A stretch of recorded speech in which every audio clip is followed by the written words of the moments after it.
Hello and welcome to this version of the Intelligent Coach.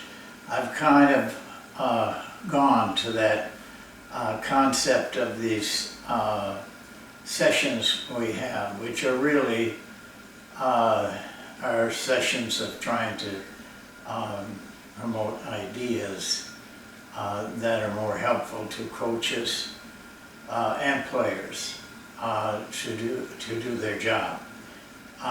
So I think that the Intelligent Coach, so it's also the book that I have written, it's going to be pretty much what's in that book, because what's in that book is everything that I've done, or not what I've done. It isn't an autobiography by any means, but what I think and what I've learned in basketball. And I kind of like that, that we look at a coach that has intelligence. I don't think you will succeed long as the competition gets more difficult unless you have some intelligence. But that does not mean you have to be smart. It just means that you use what you have well. Well, the title is Learning is Invisible and Can Only Be Recognized by Its Results.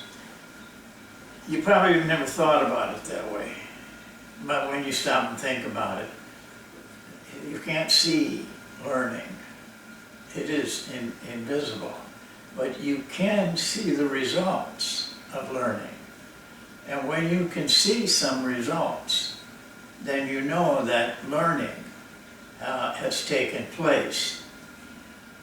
But we are in a business, and most people are, whatever they're doing, is that learning is very important to success. The coach is learning what they have learned. I can give it back to the players and what the players have learned, and then take it out on the floor, game after game, and utilize it. Make use of it, and because of that, be a smooth operation of 5 players at a time working together to create outstanding results, and they can do that. But one of the keys in learning and getting results is this: repetition. We overlook repetition. In some cases, it's almost a nasty word, some players especially.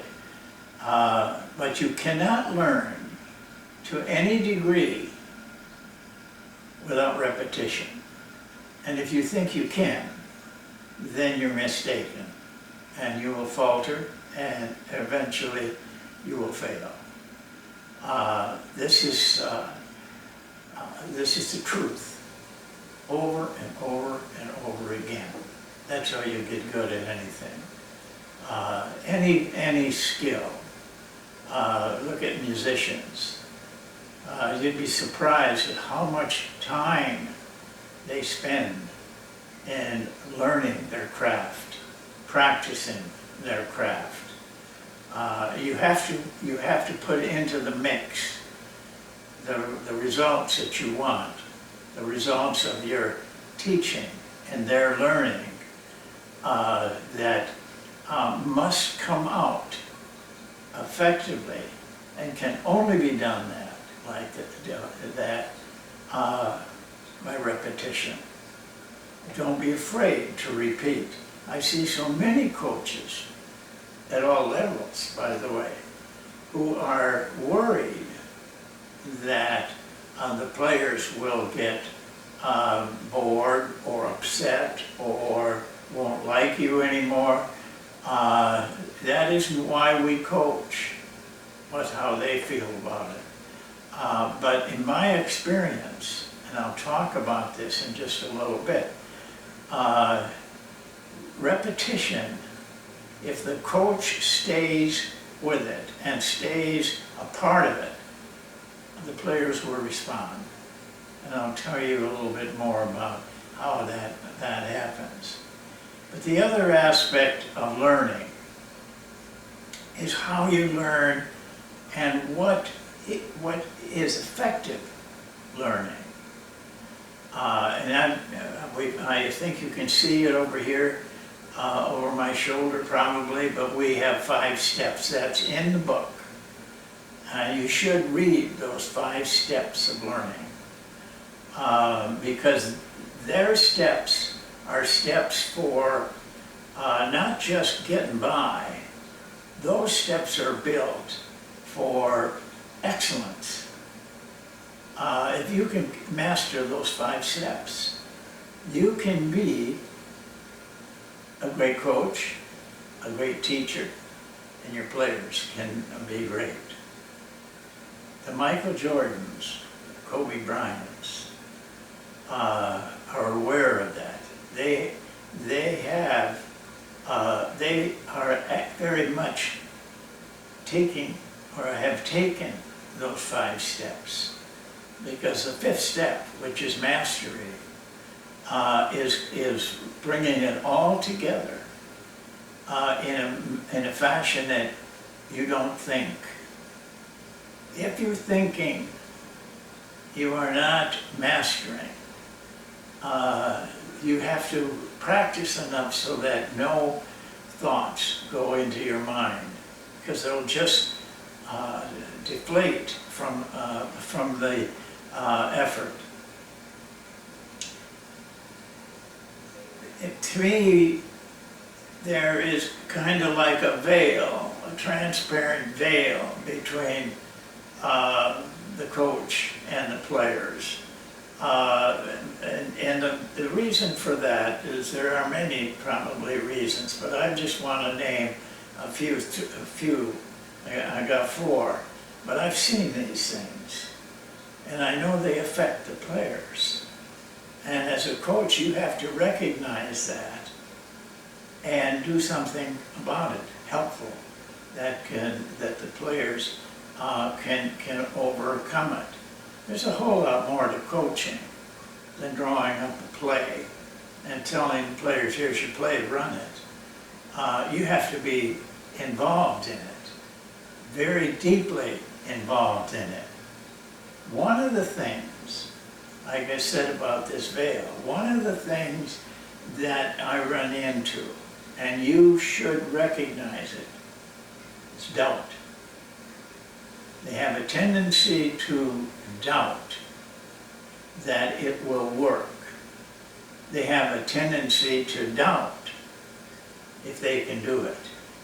Somehow, and you will through the 5 steps, you must obliterate doubt. Sometimes doubt becomes so strong it's actually a fear. It's a big thing in failure. And don't forget that. That's part of your job. Indifference.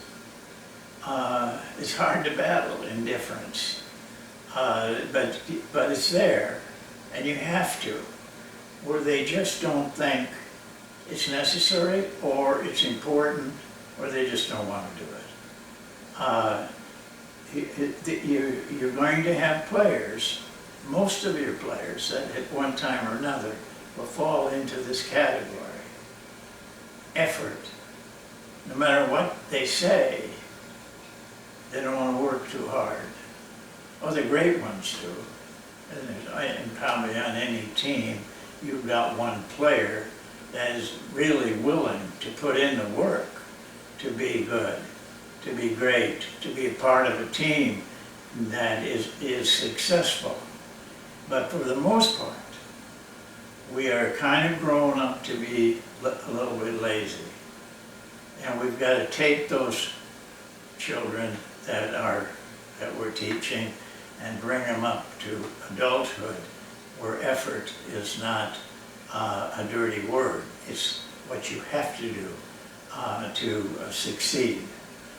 And the last one I've got is concentration.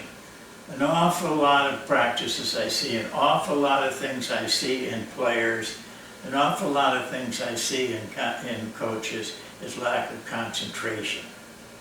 The players don't concentrate, really concentrate, and coaches don't either.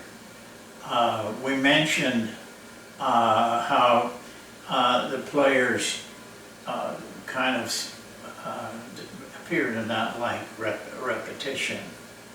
But here's what I've seen about that, and I want to pass it on to you, because I am a coach that really utilizes repetition. You've seen the little drill I run. I run that all the time. I run it and run it and run it. What happens to the players, I find, as you initiate things, you introduce it, and then you get to the learning stage where you're just picking it up, is that they are kind of stimulated because it's new, a new thinking, they may know the drill if they're veterans, but it's still new because it's a new season. So you have that period. Then what I find is that you can go through this, depending on your team, for quite a long time where that stays. But eventually they will hit a period where they're sick of doing it. They're sick of doing the same thing. They want to get on to something different. You have to get them through that. And that's part of your job, is don't yield to it. Get them through it. Because the next step, what I've seen, and I've seen it in almost all teams, is things have changed. And all of a sudden, it becomes joyful, and I'll tell you why. Because they pick up little things by doing it over and over again. It might be just a simple thing like how they plant their foot, or how they swing their arms, or what, anything. They pick those things up and they realize that makes it easier for them. And once that hits them, then there is joy. You'll see it in their faces. You'll see it in their action. You'll see it in the results. But you've got to go through that one part that is a little tough. But that's part of coaching. We teach non-thinking because that's what you don't have time for in basketball. Things go so fast. If you can learn to do things automatic without any thinking, and you will if you follow the 5 steps, but it'll take you a long time. That is not going to take place in a season. It may take place in 2 or 3 seasons, but it's a long period of doing the same thing. And also, if you're concentrating, as I mentioned before, these things will become a little bit faster, but they lose concentration. And then that extends that learning period. So a lot of players tend to think, how can you do something without thinking? I teach them feel. I replace thinking with feeling. That's different. Feeling is the result of a lot of repetition and a lot of practice and a lot of game conditions. Start with this. Don't let them predetermine what they're going to do. I correct this all the time. They tell me I'm reading the defense. I tell them, I don't want you to read the defense. That's too slow. I want you to feel what is right. Because most of the times there's a gap between what you see and how you react. But that gap could be only a second, sometimes even less than a second. So You don't have time to think, well, you know, he's always going on over the top or whatever it is. You just, if you feel, you will feel it. If you let yourself feel it. You don't need to know what they're going to do. Just feel it yourself. You'll see the thing coming at you, the screen or the ball or whatever, and just feel what you should do with it. Feel what you should cut. And you won't be wrong, really. You will always be right. And I tell my players that, and I insist on it from my standpoint. I do not criticize anything a player does by how he feels about things. And you say, well, you can't do that. You know, it's impossible to learn how to react. Well, let me ask you a question. Answer it honestly to yourself. Can you walk? Can you walk? Can you walk across the room? If you walk across the room, do you think about it? You don't think at all about it. Now, things can come up in that walk. You're like a child. And I use in the book, I give an example of how it happens and what is good teaching and what is good learning. The child is maybe under a year. You know, I've seen my own children do it, and I know other people will agree with me that have children. It usually starts because the baby looks up and sees you vertical, and he is horizontal. And so he reaches to get upright, like you are walking by him all the time. He'll grab a chair and he'll pull himself up and he falls, and he pulls himself up and he falls. One day he pulls himself up and he stands, and the parents are ecstatic, the mother especially. She's clapping, you know, it's a big celebration. You can see in the boy or girl's eyes how happy he is that his mother is happy. The next step is, she said, come to me, maybe 2 feet. And he tries, and he falls, and he tries, and he falls. Eventually, he makes it. Now, all of the time, he's learning, and you're giving him a learn. You are teaching. That mother or father is teaching correctly. Come here. Come on. You can do it. What is the boy learning? Feeling. He's learning how it feels to walk. So now you go back 7 feet, and you go back farther, and one day he doesn't require you to tell him or ask him. He just walks. Does he think about it? No. And neither do you.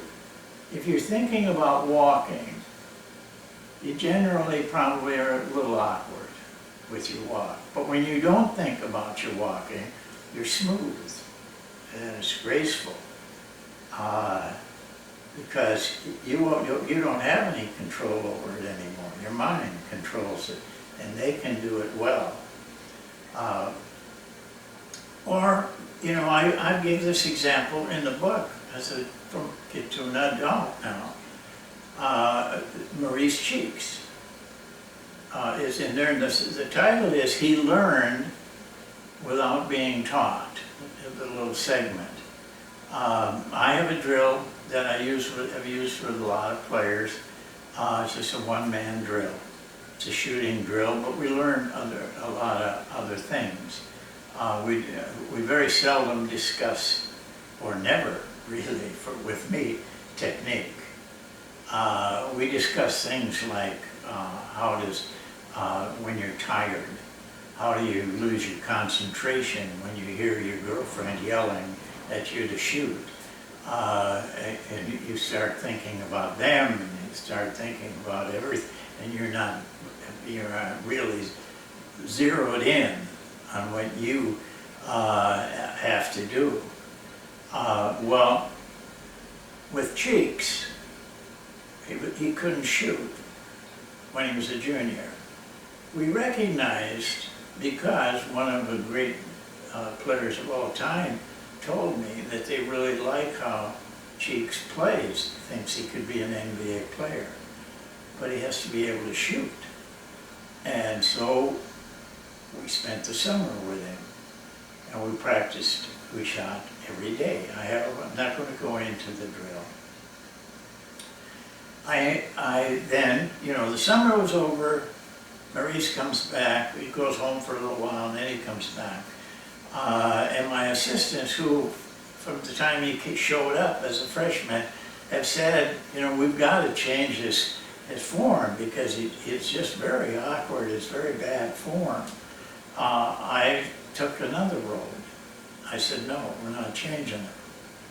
And summer, shooting all these shots, they came back and they said, he looks great. What did you do to him? What did you tell him? How did you get him to look so good? And I said, I did nothing. I never even spoke to him about it. I never mentioned it. I never mentioned technique with Maurice. What I found out, was a learning experience for me, is if you are focused hard enough on doing something, the brain takes that as a message to them, to that brain, that we've got to get this, straightened out. So we've got to get him to do certain things. The mind, knows what's natural. What they did with Maurice, he didn't even know it. He had no feeling about it. All of a sudden, he looked around and he was shooting, shooting well. They changed it for him. They changed to something natural. Coaches change to something that may not be natural, and most of the time isn't. You got to have your hand here. Most of those things are not natural, and so for me, I just didn't say anything, and he changed himself. He learned without being taught. That's a pretty good message I'd like to leave you on. Let your players get involved in this process.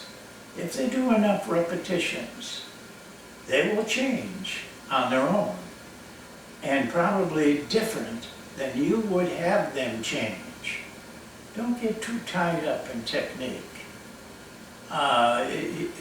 You may be destroying the player, or even your golf string, by the way. You want to follow all those directions. You got the elbow here, your hand's got to be here. I mean, it's got to be perfect. You got to look great on TV, but you probably won't get to TV because you're thinking too much. So I'll leave you with that.